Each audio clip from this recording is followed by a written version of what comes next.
सच्चिदानंद सद्गुरु साईनाथ महाराज की जय। உன்னிடம் மனம் ஓடி வந்தது. இப்படி ஓர் வேண்டுகோளை பிரபுவிடம் சொல்ல வேண்டும். பறைமேல் குச்சிகள் படும்போது உடல் தெய்வீக பரமானந்தத்தால் நிரம்புகிறது. கேட்டதெல்லாம் எனக்கு கொடுத்தாய். உடலில் உள்ள குறைபாடுகளை அகற்றிடுவேன். தாசன் பாதங்களை வணங்கினேன். ஆற்றலை அருள வேண்டும். சமர்தா கருணைக்கடல் நீங்கள். श्री सच्चिदानंद सद्गुरु साईनाथ महाराज की जय। பக்தியுடன் குருவின் நாமத்தை உச்சரிக்கிறேன். பிரம்மா விஷ்ணு மகேஸ்வரன். இதயத்தில் வைக்க வேண்டும் ராமனை. பக்தியுடன் குருவின் நாமத்தை உச்சரிக்கிறேன். குருவை இரவும் பகலும் நினைவில் கொள்கிறேன். மனதிற்கு ஓய்வு கிடைக்கும். பக்தியுடன் குருவின் நாமத்தை உச்சரிக்கிறேன். சாயியின் வடிவம் குரு எடுத்தார்.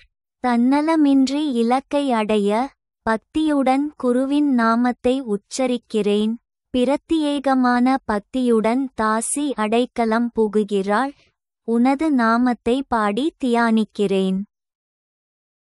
श्री सच्चिदानंद सद्गुरु साईनाथ महाराज की जय। வன்பூதங்கள் உடலை வளர்த்துள்ளன. ஏன் உயிரினம் வீணாக ஆணவப்பட வேண்டும். தனியாக வந்தாய் தனியாகவே செல்வாய். உலகத்தில் சிக்கிய ஒரு நீர்சுழல் போல. அநீதி செய்வதில் வருத்தப்படுவதில்லை. உனது அதிகாரத்தையே நடத்துகிறாய். தாசன் கூறுகிறான் உனது அகம்பாவத்தை ஒதுக்கி வைக்கவும். பார் எல்லா திசைகளிலும் சூழ்ச்சித்திரத்துடன் கையாளுகை பரவியுள்ளது. श्री सच्चिदानंद सद्गुरु साईनाथ महाराज की जय।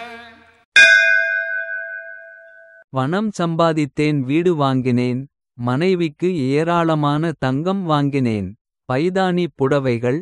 உடலுக்கு 5 ரவிக்கைகள். அழகான பனாரஸ் பூஜை ஆடைகள். ஆடம்பரமாக இருந்தேன். வீட்டை அலங்கரித்தேன்.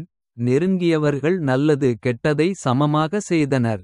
மகத்தான வருமானம். எந்த செலவுகளும் கழிக்கப்படவில்லை. ஆனால் கனவிலும் தர்மம் பற்றிய சிந்தனையே இல்லை. புகழ் பெற்றேன். யாரையும் மதிக்கவில்லை. எனக்கு யார் சமமில்லை என அகம்பாவம் கூறியது. முதுமை வந்தது. உடல் நடுங்கத் தொடங்கியது. இறைவனை நினைக்கிறேன் என்னை கவனித்துக் கொள்வாரென. அனைத்து வைபவமும் நிலையற்றதாக மாறியது. நான் எப்படி உயிர் வாழ்வது.